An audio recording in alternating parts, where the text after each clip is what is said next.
तप्त मानस शांत हों, जिनके गुणों के गान में वे वर्धमान महान जिन विचरे हमारे ध्यान में।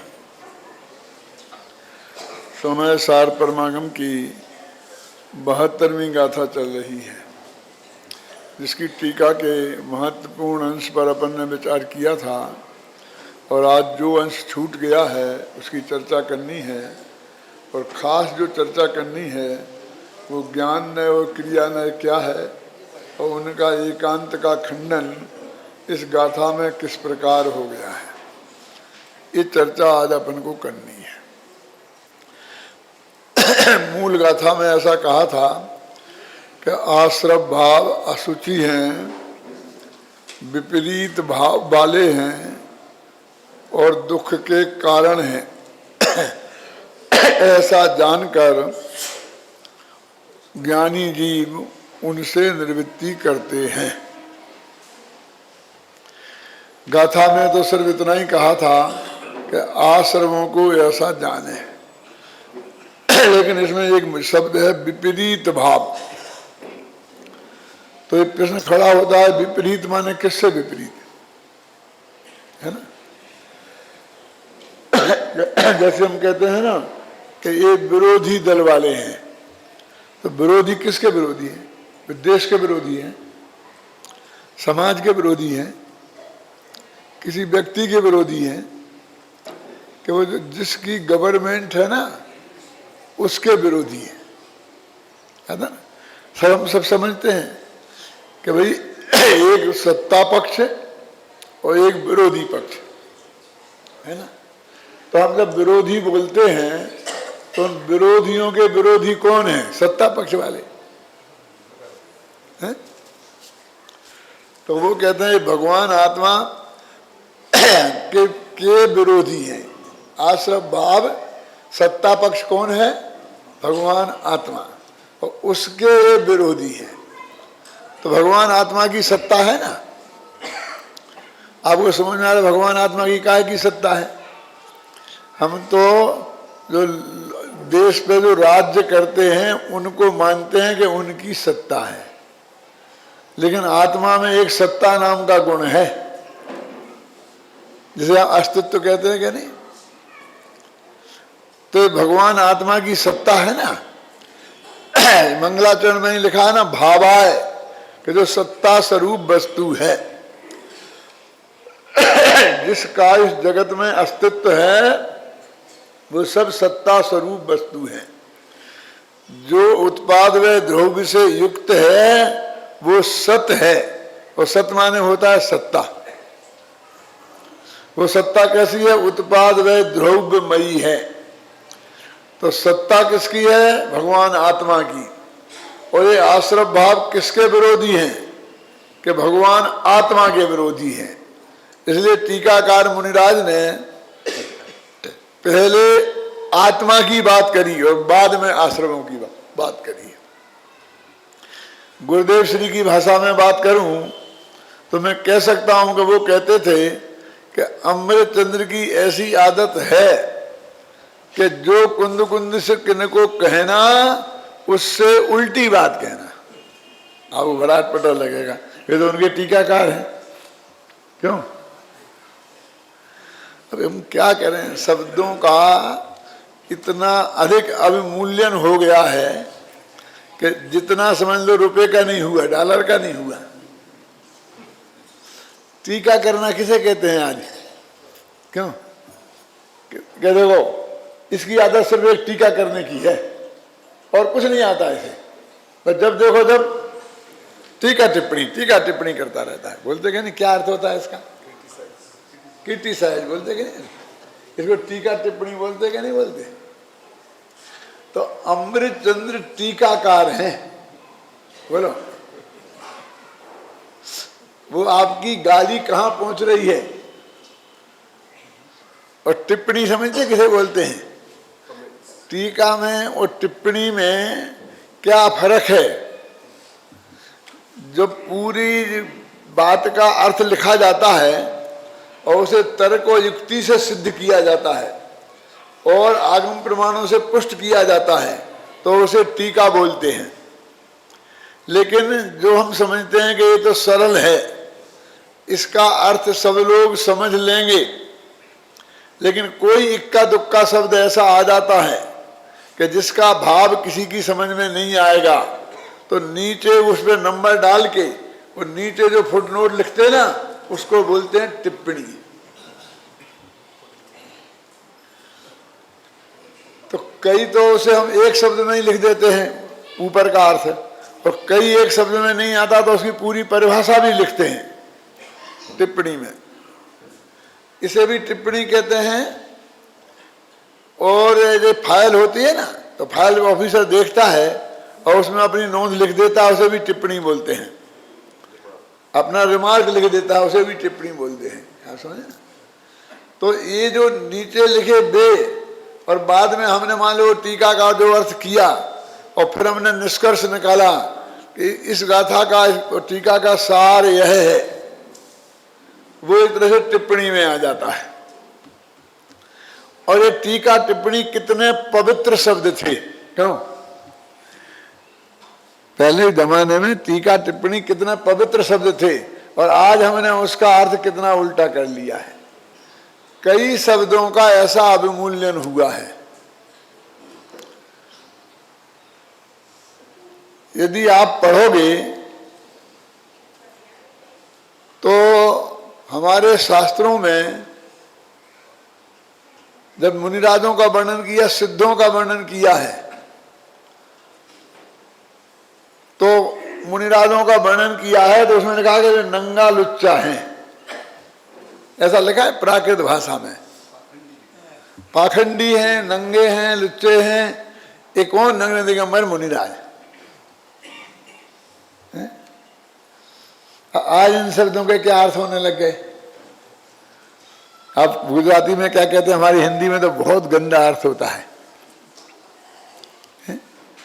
अब क्यों मुनिराजों को लुच्चा क्यों कहते हैं? क्योंकि वे केस लुंच करते हैं, इसलिए लुच्चा। माने बनवाते नहीं हैं, और नग्न नग्न रहते हैं, इसलिए नंगा। और वो इतने बुद्धिमान होते थे, इतने तर्क वितर्क वाले होते थे कि उनसे कोई आदमी तर्क वितर्क में जीत नहीं सकता था। उनके सामने कोई टिकता नहीं था।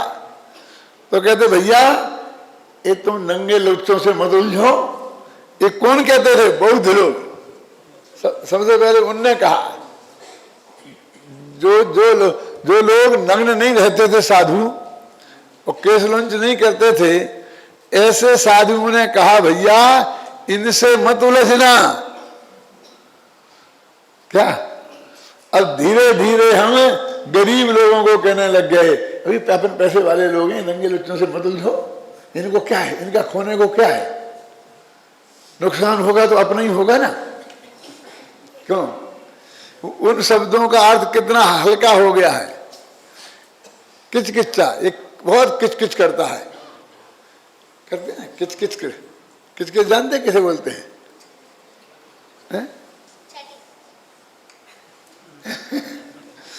जब कोई आदमी ज्यादा बहस करता है, ज्यादा वो करता है, बार्गेनिंग करता है, पीछे पड़ता है, उसे बोलते किचकिच करता है। हिंदी में बोलते क्या नहीं बोलते? अब माने ये शब्द कहां से बना? कृत कृत्या। सिद्ध भगवान के लिए लिखा है शास्त्र में, ये 8 गुणा किद किच्चा लोगो यज्ञ वास दो सिद्धा। ये 8 कृत कृत्य हैं। कृत कृत्य माने जिन्हें जो करना था वो सब कुछ कर चुके।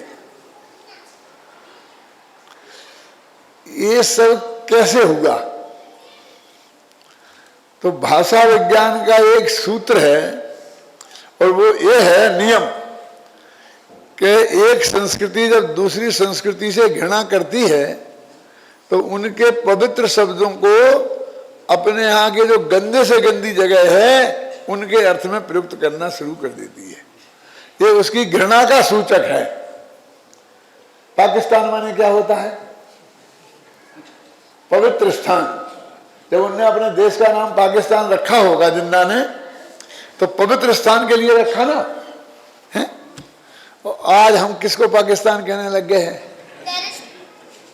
अपने घर में जो लेटरिन बाथरूम होते हैं ना, हमारे यहाँ उसको कहते हैं पाकिस्तान। जाओ पाकिस्तान हो आओ। जो सबसे गंदा स्थान है हम उसको पाकिस्तान कहते हैं। देखिए, एक हमारा उनके प्रति जो घृणा का भाव है वो उसका सूचक है। दक्षिण भारत में पिल्लई, पिल्लई है ना, यानी उसका अर्थ होता है सुपुत्र। क्यों आप सुने, पिल्लई जो आते हैं सुपुत्र। तो उत्तर भारत में दक्षिण भारत वालों से घृणा की तो वे कुत्ते के बच्चे को पिल्ला कहने लग गए, ये पिल्लई है। ये समझ रहे? ये मैं नहीं कह रहा हूं, आप भाषा विज्ञान पढ़ेंगे यदि तो उसमें ये सब लिखा मिलेगा। ये उसका परिणाम है। वहां के जितने जितने अच्छे शब्द प्रयोग किए जाते हैं, ये उत्तर भारत वालों ने उसके प्रति घृणा करने के लिए उनका बहुत हल्के अर्थ में प्रयोग करना शुरू कर दिया है? एक संस्कृति दूसरी संस्कृति से जब प्रेम करती है तब क्या परिणाम होता है और घृणा करती है तो क्या परिणाम होता है, उसका ये स्वरूप बताया। आप समझे ना? ऐसे ही ये सब अपने आज वर्तमान में भी यदि मैं ऐसे उदाहरण दे सकता हूं कि हम जिनको मुमुक्षु कहते हैं, जो मुमुक्षुओं के कट्टर विरोधी हैं, अब उनसे पूछो कि वे मुमुक्षु शब्द किस अर्थ में प्रयोग करते हैं आपके लिए आपस में। सबसे बड़ा उदाहरण है बुद्धू। ये बुद्धू माने क्या होता है जानते हैं आप? ये बढ़िया बताता है, जल्दी जल्दी बताता है बच्चा। बुद्धू माने क्या होता है? देखो तो हमें बुद्धू मत बनाओ, बोलते कि नहीं बोलते? हाँ बेवकूफ, अब क्या समझना है कि हमको तुम बुद्धू मत बनाओ। अब मान लो बुद्धू का अर्थ होता है केवल ज्ञानी, और एक परमात्म प्रकाश में देखना, परमात्म प्रकाश की मूल गाथाओं में केवल ज्ञानी शब्द के अर्थ में बुद्धू शब्द का प्रयोग है। अब क्यों हुआ ये कि एक जमाना ऐसा था कि देश में बौद्ध धर्म का बहुत जोर था, और जहां वे बौद्ध लोग जाते थे तो सैकड़ों लोगों को बौद्ध धर्म में दीक्षित कर लेते थे। जो बौद्ध धर्म दीक्षित कर लेते थे तो जो हिंदू थे अथवा जैनी थे वो ये कहने लग गए कि ये सब लोगों को बुद्धू बनाते हैं। बुद्धू माने बौद्ध धर्म में दीक्षित करते हैं, इसलिए इनसे सावधान रहना। क्या माने बुद्ध धर्म में दीक्षित होना मूर्खता है। हमारा अंदर जो ये भाव था तो हमने धीरे धीरे बुद्धू का अर्थ मूर्ख मान लिया। क्यों? अब वो अकेले उनके ही यहाँ बुद्धू का अर्थ केवल ज्ञानी नहीं था। बुद्ध जो शब्द है ना, बुद्धू माने बौद्ध धर्म, बुद्ध का अनुयायी, और अपने यहाँ तो केवल ज्ञानी उसका अर्थ है। लेकिन आज जब कोई बुद्धू कहेगा तो सब लोग उसे मूर्ख समझेंगे। तो इसलिए जब कोई अर्थ करना पड़ता है, समझना पड़ता है, सुनो, तो ये नियम है भाषा विज्ञान का।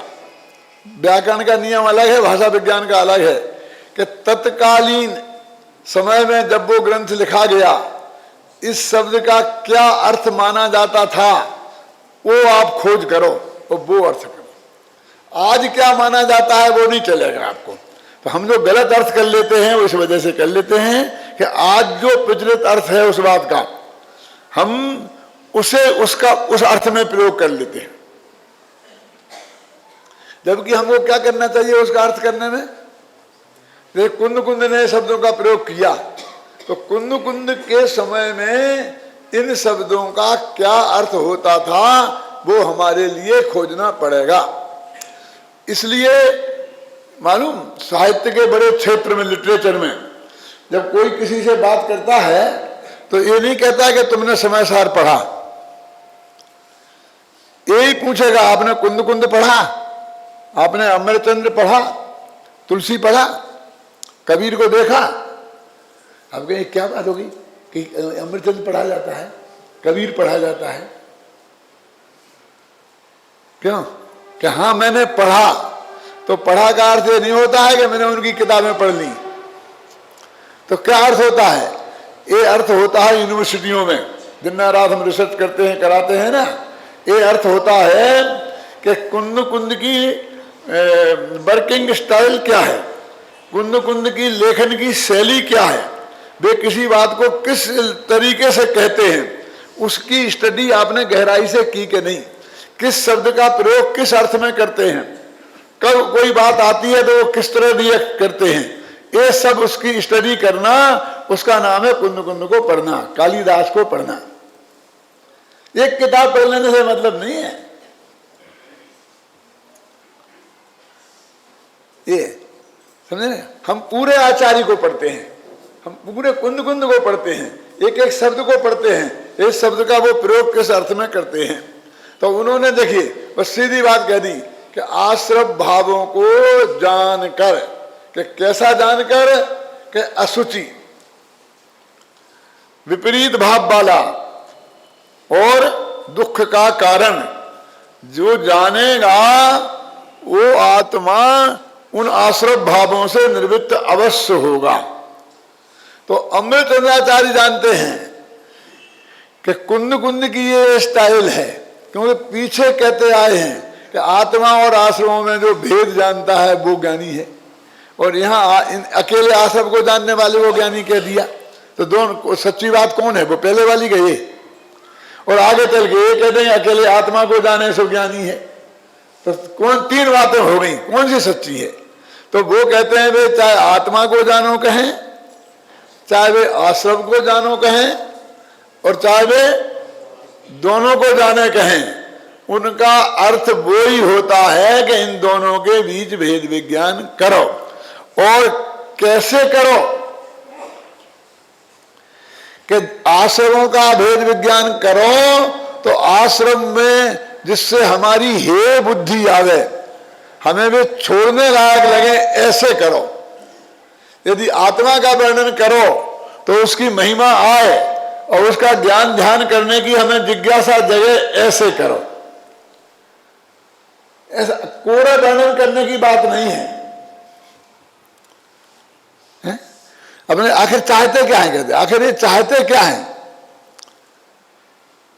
कि ये चाहते हैं कि आश्रमों से निवृत्त होकर हम आत्मा में आए, तो आश्रम का वर्णन हमेशा नेगेटिव ही करो कि वो ठीक नहीं है, और आत्मा का वर्णन हमेशा उपादेय ही करो कि उसमें और बातें भी तो होंगी कि होंगी, वो हमारे दृष्टि का विषय नहीं, हमारे मैंने अपेक्षा का विषय नहीं, दृष्टि का विषय मैंने अपेक्षा, हमें अभी उसकी कोई अपेक्षा नहीं है।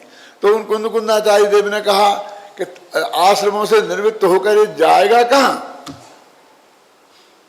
तो उन्होंने ये कह दिया, वो अपन पढ़ते हैं, देखो, जिस प्रकार काई जल का मेल है, जल की कलुषता है, उसी प्रकार आश्रव भाव आत्मा के मेल हैं, वे आत्मा में कलुषता के रूप में ही उपलब्ध होते हैं, कलुषता के रूप में ही अनुभव में आते हैं, अतः असुचि हैं, अपवित्र हैं। और भगवान आत्मा तो सदा ही अति निर्मल चैतन्य भाव से गायक भाव रूप से उपलब्ध होता है, अनुभव में आता है, अतः अत्यंत शुचि परम पवित्र ही है। अब आप इसमें कैसे गड़बड़ हो सकती है? परमात्मा देखो कि जो काई है ना, काई, आपको फोड़ा हो रहा हो, बहुत जलन हो रही हो, उस काई को लगा लो तो एकदम ठंडक पहुंच जाएगी, और फोड़ा वहीं दब जाएगा, बहुत उपयोगी है। उस काई के कई बीमारियों में बहुत अच्छा उपयोग हो सकता है। तो ये आयुर्वेद का वर्णन तो हो सकता है, इस समय सार में काई का वर्णन ऐसा नहीं हो सकता है। क्यों?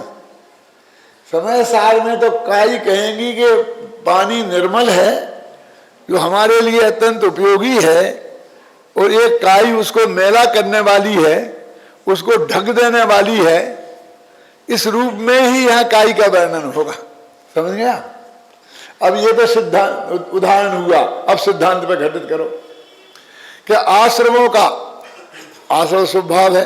क्यों? कि ये 16 कारण भावना भावगी तो तीर्थंकर प्रकृति का बंद होगा, इसलिए ये करना चाहिए।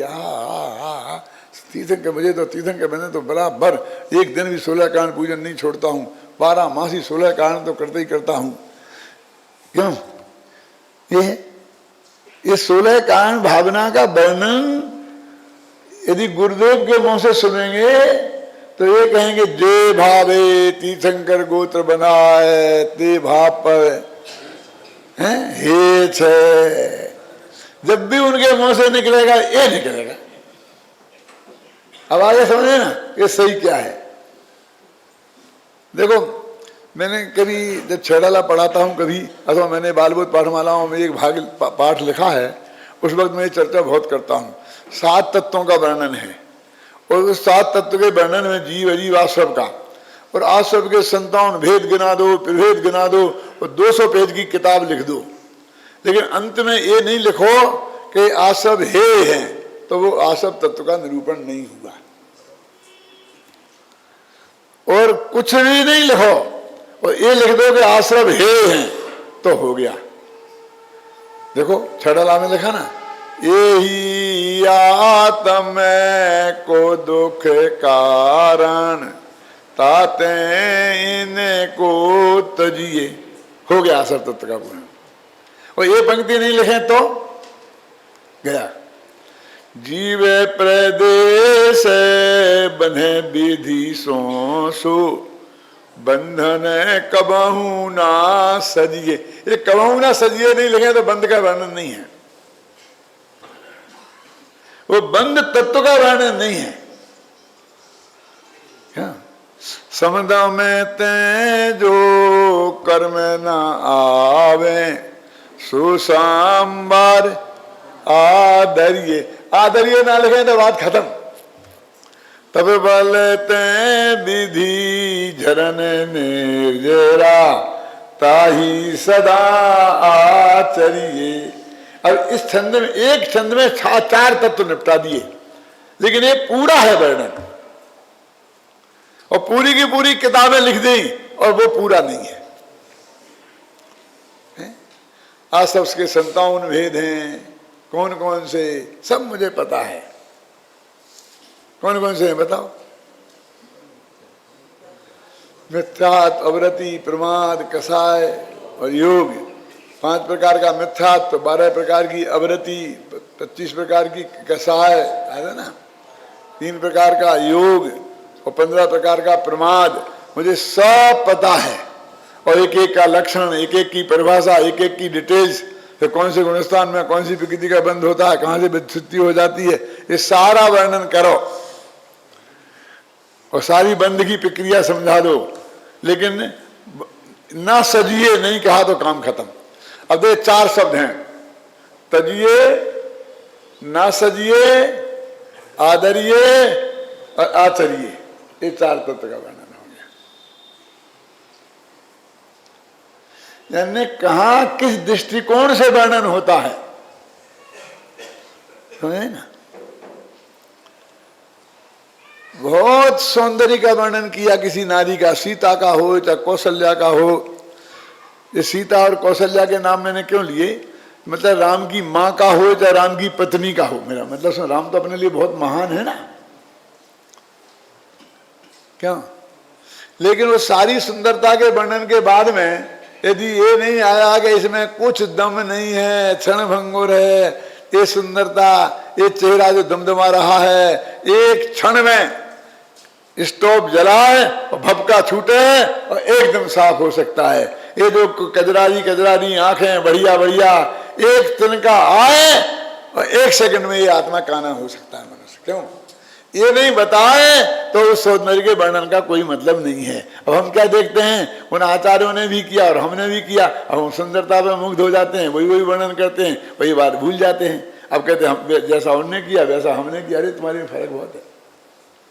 कभी भी गुरुदेव श्री ने तीर्थंकर प्रकृति का वर्णन किया होगा तो साथ में वो बंध का कारण है, चाहे कुछ ही हो, लेकिन वो मुक्ति का कारण नहीं है, इस रूप में ही किया होगा। और हमें तो कितनी गलगलियां छूटती है, सबको तीर्थंकर बन के मोक्ष जाना है। क्यों मोक्ष जाना है कि तीर्थंकर बन के मोक्ष जाना है? देखो मोक्ष जाना हो तो इसी भव से जा सकते हो, और तीर्थंकर बन के जाना हो तो कम से कम 3 भव लगेंगे। बोलो चलेगा? 3 भव चलेंगे। बस गया काम से। मैं कहता हूं हमको एक दिन नहीं चलेगा। क्यों? कि ऐसे चले गए तो कौन जानता है? सोनागर से 5.5 करोड़ मुनि मोक्ष का कोई नाम भी जानता है? कोई नाम लेवा नहीं है। और तीर्थंकर होके जाएंगे तो जय जयनाथ परम गुरु होए, हर गांव में मंदिर बनेंगे, पूजा होगी, पंच कल्याणक होगा, कितना ठाट बाट होगा। तो ये ठाट बाट में मजा आ रहा है कि मोक्ष जाने में, मोक्ष में मजा आ रहा है? बता दे, ये तेरी वृत्ति क्या है? एक दफा मैंने कहा था तो लोगों को थोड़ा अच्छा नहीं लगा था, लेकिन फिर कहता हूँ, सोचना गंभीरता से कि हे पूज्य गुरुदेव श्री, हमारी तो ये भावना है कि हम सब आपके साथ पूरा टोला का टोला एक साथ मोक्ष जाए। कितनी भावना भाई, गदगद हो रहे, सब हो रहा है। मैंने कहा हमको ये तुम्हारा प्रस्ताव मंजूर नहीं है। क्या कह रहे, तुम्हें मोक्ष नहीं जाना है? अरे नहीं, इतनी देर पसंद नहीं है। वे तो तीर्थंकर होना है, फिर स्वर्ग में जाएंगे, और इतने बड़े धर्मात्मा, इतने पुण्यात्मा हैं, इतने शुभ भाव वाले हैं, तो उतने ही ऊपर जाएंगे और उतने ही अधिक सागर बढ़ जाएंगे। क्यों? और फिर आएंगे। हमको सागरों पर्यंत संसार में रहने का विचार नहीं है। क्या ये जो भावना तुम्हारी, वो सागरों पर्यंत संसार में रहने की भावना है। मोक्ष में साथ की क्या बात है? तुझे मोक्ष जाने के लिए भी साथ चाहिए, गुरुदेव का भी चाहिए, पत्नी का भी चाहिए, टोले का टोला साथ में जाएगा ना। मैंने लिखा था, लो दौलत प्राण प्रिया को तू मुक्ति ना जाने पाएगा, यदि एकाकी चल पड़ा नहीं तो यहीं खड़ा। क्या पता तुम 10, 20, 50 वर्ष में ही मोक्ष जाने वाले हो, तुम क्यों इतना लंबे काल की भावना करते हो? इस साथ की भावना मैंने अन्यत्र भावना में लिखा है, पंक्ति मुझे अभी याद नहीं आ रही है, कि सही साथ की भावना संसार की भावना है और एकत्व की भावना मुक्ति की भावना है। अकेलेपन का चिंतन, ये आत्मा अकेला है, लिखा के दिन स्वर्ग मनुगोद में भी अकेला जाएगा और मोक्ष में भी अकेला जाएगा। आचार्य तो ऐसा चिंतन करने के लिए कहते हैं, और तेरा ऐसा चिंतन तो साथ में। तो मैंने ये जो बात कही, ये गुरुदेव के विरोध में कही, कि मैंने ये तत्व ज्ञान जो गुरुदेव ने समझाया वो स्पष्ट किया है। और कि मैंने कही कि हम उनसे पहले जाएंगे, ये गुरुदेव के विरोध की बात है। गुरुदेव ने खुद सौगानी जी के लिए कहा था ना कि मेरे से पहले जाकर चले जाएंगे। अरे उनको तो खुशी है कोई उनके पहले चला जाए, तो इसमें दुख की क्या बात है? क्यों? इसमें विरोध की क्या बात है? ये तो राग की तीव्रता का स्वरूप है। जो जिस गुरु ने सारी जिंदगी देवसास गुरु के प्रति राग भी दंड का ही कारण है और हे ये समझाया हो, और देवसास गुरु के प्रति होगा, लेकिन हमारे गुरुदेव के प्रति तो नहीं। हमारे गजब हो गया, गजब हो गया है? देखो, जड़ स्वभावी होने से आसव भाव दूसरों के द्वारा जानने योग्य है। कितनी मार्मिक बात है ये माने दूसरों के द्वारा जानने योग्य है। इसका क्या अर्थ है? ज्ञेय है। आत्मा तो ज्ञेय भी और ज्ञायक भी है, लेकिन वो आश्रव भाव तो वो ज्ञायक नहीं है ना, वो ज्ञेय है। इसलिए वे चैतन्य से अन्य स्वभाव वाले हैं। वो ज्ञेयपना होना वो चैतन्य का स्वभाव नहीं है। चैतन्य का स्वभाव तो जानना है, यद्यपि उसमें प्रमेयत्व गुण भी है, लेकिन यहां तो हमारे विपरीत बताना है ना। अपने प्रमेयत्व गुण को याद नहीं किया, अपने जानने वाले स्वभाव को याद किया और उसके नहीं जानने वाले स्वभाव को याद किया। क्या? वो तो ज्ञेय है, चैतन्य से अन्य स्वभाव वाले हैं, विपरीत स्वभाव वाले हैं। और भगवान आत्मा तो नित्य विज्ञान घन स्वभाव वाला होने से स्वयं ही चेतक है, जानने वाला है, इसलिए वह चैतन्य से अनन्य स्वभाव वाला है, अविपरीत स्वभाव वाला है। ये भेद जानना। और आकुलता उत्पन्न करने वाले होने से आश्रय भाव दुख के कारण है, और भगवान आत्मा तो नित्य ही अनाकुल स्वभाव वाला होने से किसी कार्य का ना तो कारण है, कारण नहीं है, किसी कार्य का कारण न होने से दुख का अकारण है। क्या? अनाकुल स्वभाव वाला है ना, इसका स्वभाव अनाकुल है, तो वो आकुलता का कारण कैसे हो सकता है? आकुलता स्वभाव वाले आश्रय भाव हैं, और ये अनाकुल स्वभाव वाले हैं, क्योंकि उसमें चाह है। वो चाह तो आकुलता का दूसरा नाम है। ऐसा हो जाए, ऐसा हो जाए, ऐसा नहीं हुआ तो ऐसा मुरझाने की बात का नाम चाह है।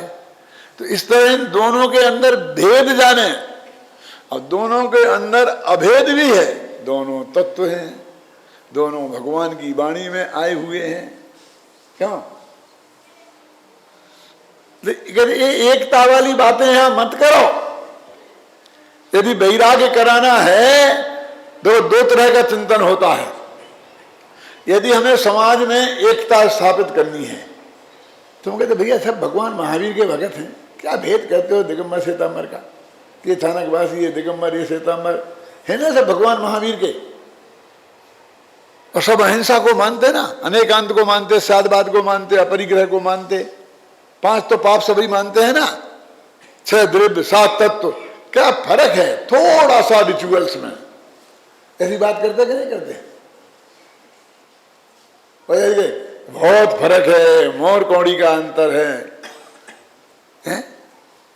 टोडरमल जी ने तो 5वें अध्याय में डाला है उनको। क्यों?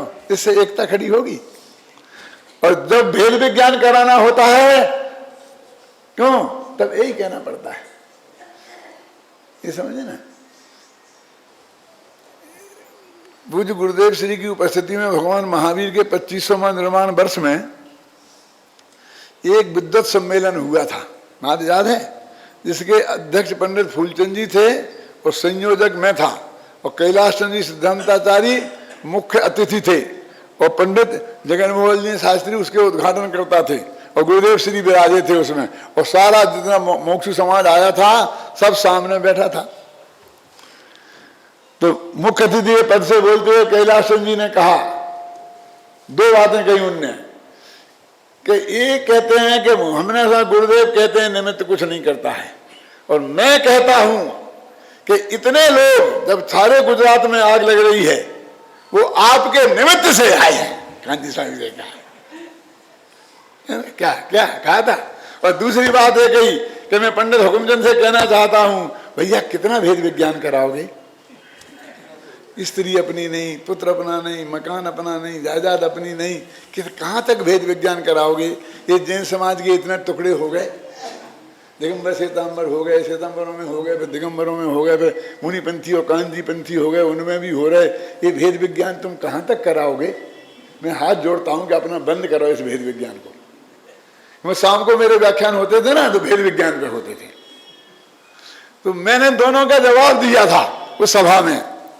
मैंने ये कहा था कि कांजी स्वामी के निमित्त से जो 25,000 लोग आए हैं, ये बात सत्य है, लेकिन वो ये सुनने आए हैं कि निमित्त से कुछ नहीं होता। क्यों? क्योंकि विरोधी विद्वानों ने गांव-गांव में ये पहुंचा दिया है कि कांजी स्वामी कहते हैं कि निमित्त से कुछ नहीं होता है। तो उन्होंने कहा हम देखें तो कांजी स्वामी के मुख से तो सुन के आए कि वे ऐसा कहते कि नहीं कहते, इसलिए आए। और दूसरे का मैंने जवाब दिया था कि आप कहते हो भेद विज्ञान कहाँ तक कराओगे, इतने टुकड़े तो हो गए। मैंने कहा अभी कहाँ हुआ, हम तो देह से कराएंगे, राग से कराएंगे, एक समय की पर्याय से कराएंगे, केवल बहुत है, बहुत बाकी है, ख्याल में है ना?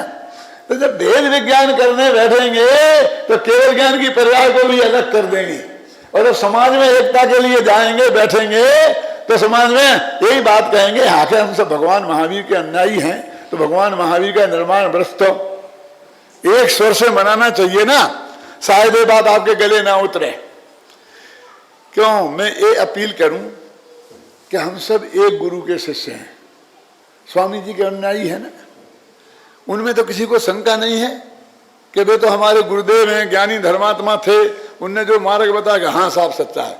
तो भैया एक गुरुदेव को ध्यान में रखो तो ही हमारी स्थापना एकता हो सकती है, और तुमने और कहीं कुछ आगे बढ़े तो एकता स्थापित नहीं होगी। अब तो अच्छा लगा ना, क्यों? मेरा समझ है ना, उस वक्त जो मतभेद हैं उनको उजागर नहीं किया जाएगा, उन्हें गौण किया जाएगा। यदि एकता करनी है तो एकत्व वाले पॉइंट ही उजागर करना पड़ेंगे। क्यों साहब? और नहीं साहब हम तो वहां जाके यही बताएंगे। तो तुम्हें ये बताना है तो मत जाओ, श्वेतांबरों की सभा में जाओगे और उन्हें गुरुदेव का तत्व ज्ञान सुनाना है और जाते ही कह दोगे कि तुम तो गीत मिथ्या दृष्टि हो, कुछ समझते नहीं हो, तो क्या होगा? तो हम सब भगवान महावीर के भक्त हैं। भगवान महावीर की दिव्य ध्वनि में जो मूल तत्व ज्ञान आया है वही स्वामी जी ने बताया है। हम तो उसी की बात आपसे करने आए हैं कि उन्होंने 7 तत्व बताए हैं, लेकिन वो 7 पृथक पृथक होते हैं। आश्रव जुदा है और भगवान आत्मा जुदा है। तब सुनेंगे ना, उसको गौण करना पड़ेगा कि नहीं, उसे अचर्चा में लाना पड़ेगा कि नहीं। जब तत्व ज्ञान समझने बैठेंगे बारीकी से, क्यों? जब स्वमत परमत का न्याय शास्त्र पढ़ेंगे, क्यों? तो वहां वो सब बात नहीं आएगी। फिर मैं आपसे बोलता हूं कि हम सब नहीं जानते हैं कि यदि कुछ भी अंतर नहीं है तो इतने मतांतर खड़े क्यों हैं? नहीं जानते हैं? जानते हैं ना? नहीं तो यदि सभी की मान्यता ऐसी है, सभी एक स्वर से बोल रहे हैं, ख्याल में आई ना, तो फिर हो जाओ इकट्ठे ना। बेचारे हमारे एक धर्म सागर जी महाराज थे, बिल्कुल बिना पढ़े लिखे, बिल्कुल आचार्य बन गए थे। संत सागर जी की परंपरा में बहुत अच्छे शुद्ध सात्विक वृत्ति वाले थे, वृत्ति उनकी बहुत शुद्ध सात्विक थी। जब महावीर 25वें निर्माण वर्ष में एकता की बात आई कि सब एक हो जाएं, तो चूंकि आचार्य संत सागर की परंपरा के वही थे तो सबसे बड़े आचार्य माने जाते थे। उनके पास गए कि साहब एकता हो जाए, एक स्टेज पे सब आ जाए। उन्होंने कहा देखो भैया, आपको जो कुछ करना है करो, मुझे कोई एतराज नहीं है, लेकिन मैं तो एक बात कहता हूं कि ना तो हम कपड़ा पहन सकते हैं और ना तुम उतार सकते हो, काय को बेकार की बातें करते हैं। ये जवाब उन्होंने दिया था। कोई आधे आधे में समझता होगा, हम लोग एक लंगोटी लगा लो तो हम लगा के तैयार हैं, नहीं, और तुम उतारे हुए तैयार हो, तो काय को ये बातें करते हो? तो वो भी सब लोगों को बहुत अच्छी आई, अखबारों में पेन लाइन पर छापी, सब विद्वानों ने बहुत बढ़िया करके छापी। मेरे कहने का मतलब वो भी आई और फिर ये भी बात चलती रही कि कहाँ तक लड़ेंगे, कब तक लड़ेंगे। इस समय शक्ल में करोड़ों रुपया लगा करके उतने में सोने का पहाड़ बन जाता है। इन वकीलों को, जजों को, अब वे कैसे हैं मैं उनके बारे में कुछ कहना नहीं चाहता हूँ, क्यों? लेकिन उनके लिए इतना तुम करे क्या अच्छा किया है, शांति से बैठ के कुछ ना कुछ कर लो ना, क्यों? ये बात करना चाहिए कि नहीं करना चाहिए?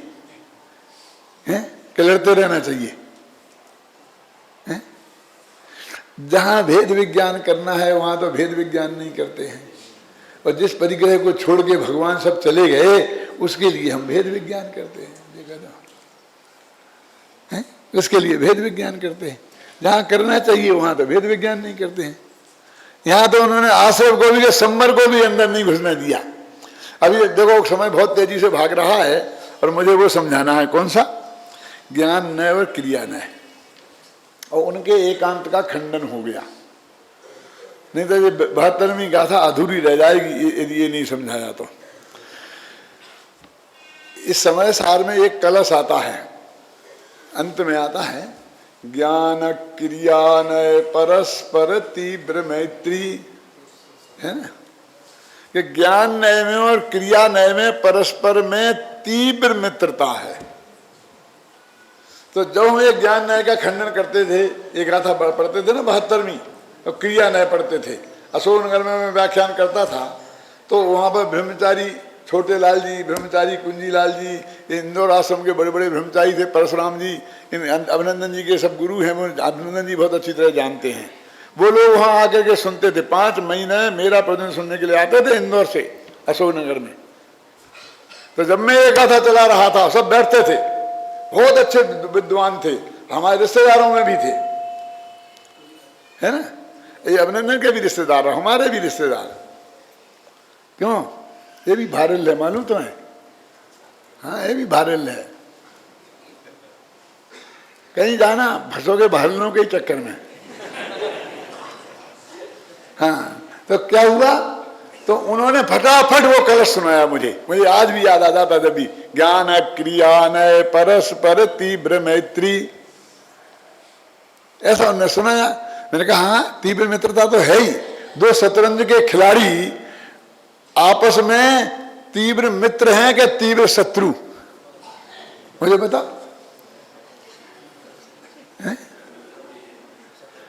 2 पहलवान जो आपने सामने लड़ रहे हैं वो तीव्र मित्र हैं कि तीव्र शत्रु? खेल की दृष्टि से शत्रु हैं। वो उसके बादशाह को मात हो रही होगी तो किसी कीमत पे नहीं छोड़ेगा। छोड़ेगा क्या? कभी मेरा मित्र है, छोड़ दो इसे। और बाद में चाय पानी, एक साथ उठना बैठना, एक साथ खेलना खाना, एक साथ। यदि उसके ऊपर किसी ने उंगली उठाई तो जान की बाजी लगा देगा, लेकिन उसके बादशाह को नहीं छोड़ेगा। मैत्री भी है और शत्रुता भी है। खेल की दृष्टि से शत्रुता है, जीवन की दृष्टि से मित्रता है।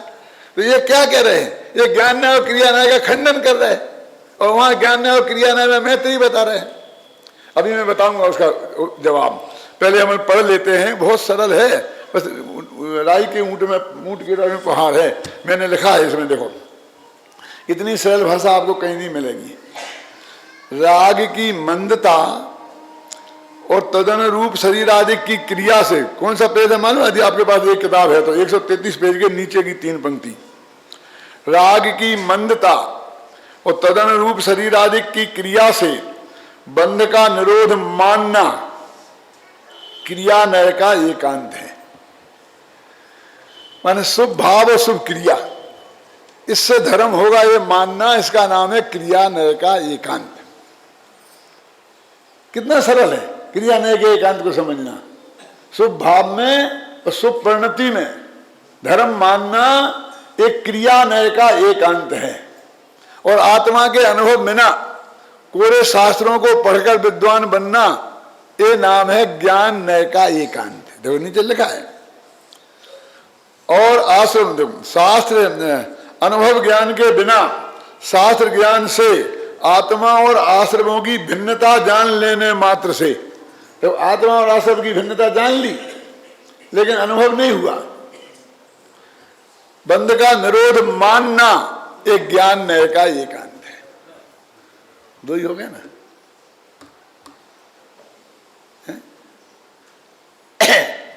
अब एक नया और बनाना पड़ेगा, एक ज्ञान न्याय एक ध्यान न्याय। कि आत्मा ध्येय का स्वरूप जाने बिना ध्यान के स्वभाव को और ध्यान की क्रिया के को धर्म मानना, वो ध्यान न्याय का एकांत है। क्या बनाना पड़ेगा कभी इसी लक्ष्य में।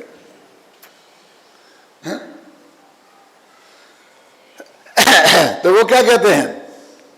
एकांत क्या है? कि भाई जब आत्मा का अनुभव होगा, आश्रमों से भिन्न आत्मा दिखाई देगा, तो उसी दिन तू आश्रम से निवृत्त तो होगा, लेकिन कौन से? मिथ्यात्व और अनंतानुबंधी के आश्रमों से निवृत्त होगा। अप्रत्याख्यान संबंधी आश्रम तब भी बने रहेंगे, तो उनके बने रहने में विरोध नहीं है। शुभ परिणाम बने रहेंगे, शुभ क्रिया बनी रहेगी, उसमें विरोध नहीं है, लेकिन उसे धर्म मानने में विरोध है। तो फिर बैठ के ऐसे परमासन लगा के शांति से आज सामायिक नहीं करें? करो ना, हमारे शास्त्रों में लिखा है ना। एक मुनि आदमी को सुबह 6 घड़ी, शाम को 6 घड़ी, दोपहर को 6 घड़ी सामायिक करना चाहिए, और उत्कृष्ट श्रावकों को 4-4 घड़ी सुबह शाम करना चाहिए, और जघन्य श्रावकों को 2-2 घड़ी करना चाहिए। क्यों? और अपन जो गहरे स्वाभाविक वाले समय दृष्टि भी नहीं है तो उन्हें भी एक माला तो फेरनी चाहिए अपने, है कि नहीं, सामायिक सुबह शाम करना चाहिए। तो कौन निषेध करता है? सब शास्त्रों में है ना इसका वर्णन। तो तुमने कौन सा नया तीर मारा है? यही कौन है सामायिक करो, सामायिक करने की प्रेरणा दो। और ध्यान का तो त्रिकालित हो गया, वो समझाओ, हो गई ध्यान का सेवन। क्यों नहीं? सामायिक सब जरा छोटा सा है और ध्यान जरा बड़ा लगता है। जैन हो, अजैन हो, हिंदू हो, मुसलमान हो, आत्मा की बात जानता हो न जानता हो, तुम आ जाओ बेटा सब हमारे ध्यान शिविर में।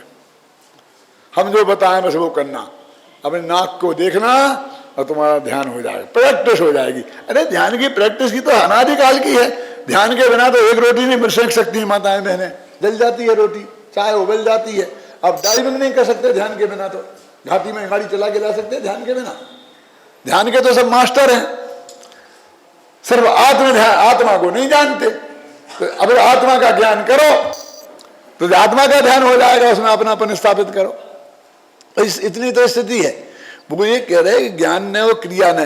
ज्ञान न माने वो शास्त्र का स्वाध्याय, और क्रिया न माने उस जाति का सुभराग भूमिका के अनुसार। और क्रिया ये तो होंगी, इनका विरोध नहीं है। वो तीव्र मैत्री किनकी है? तीव्र मैत्री वो सम्यक ज्ञान है और सम्यक क्रिया नय की है। ये मिथ्या ज्ञान नय और मिथ्या क्रिया नय है। यहाँ निषेध किया जा रहा मिथ्या ज्ञान नय और मिथ्या क्रिया नय का, और वहां मित्रता बताइए सम्यक क्रिया नय और सम्यक ज्ञान नय की। मैंने कहा महाराज ये फर्क है इसमें, ये भी समय सार में लिखा है, वो भी समय सार में लिखा है। अब दिक्कत तो यही है कि पूरा समय सार एक दफे नहीं 19 बार शांति से पढ़े बिना और इसका अर्थ करेगा तो गड़बड़ हो ही जाएगी। उसे वो पता नहीं है कि इसी समय सार में आगे ये लिखा है कि ज्ञान क्रिया नय परस्पर तीव्र मैत्री। यदि वो पता हमें नहीं हो तो हम कहेंगे अरे तीव्र मैत्री लिखी समय सार में, अटपटे हो जाएंगे, क्या करें? समझ गए ना? तो ये लिखा है, देखो अभी दोनों एकांतों का खंडन हो गया। फिर पढ़ देता हूं। राग की मंदता और तदनुरूप शरीर आदि की क्रिया से बंध का निरोध मानना क्रिया नय का एकांत है। और अनुभव ज्ञान के बिना शास्त्र ज्ञान से आत्मा और आश्रमों की भिन्नता जान लेने मात्र से बंध का निरोध मानना ज्ञान नय का एकांत है। इन दोनों एकांतों का यहाँ खंडन किया गया।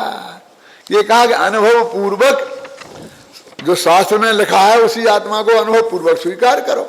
और ये कहा है कि बाहर का जो क्रियाकांड है उसे होने दो और तुम अंदर का अनुभव करो। तो वो कहते कि होने दें तो करें कहो ना, करें नहीं कह सकते, करने में कर्तृत्व शामिल है। भूमिका के अनुसार होता है, होने दो, कि बंद नहीं करें। क्या तो इसको करना है कि बंद करना है? क्यों?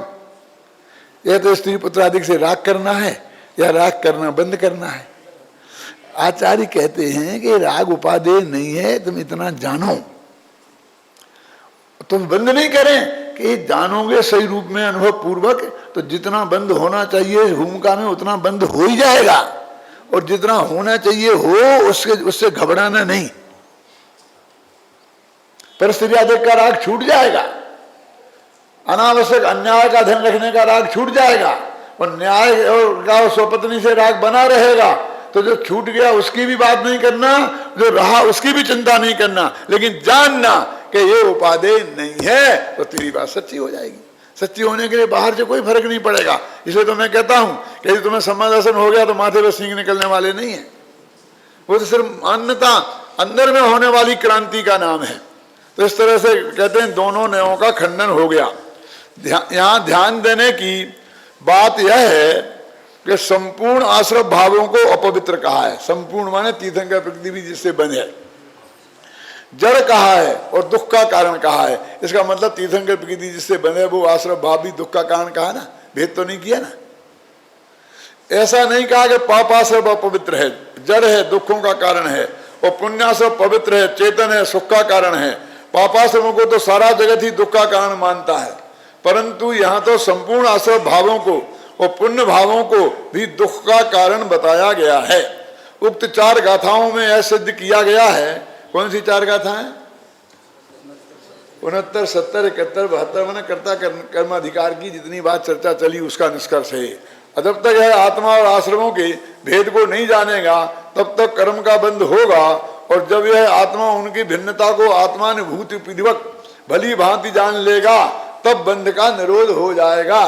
तब माने वो 41 प्रकृतियों का, सबका नहीं। अंत में इस निष्कर्ष पर पहुंचे हैं कि ज्ञान ही एक ऐसा साधन है कि जिसके माध्यम से कर्ता कर्म की प्रवृत्ति से निवृत्ति भी होगी और पौद्गलिक कर्म के बंध का निरोध भी होगा।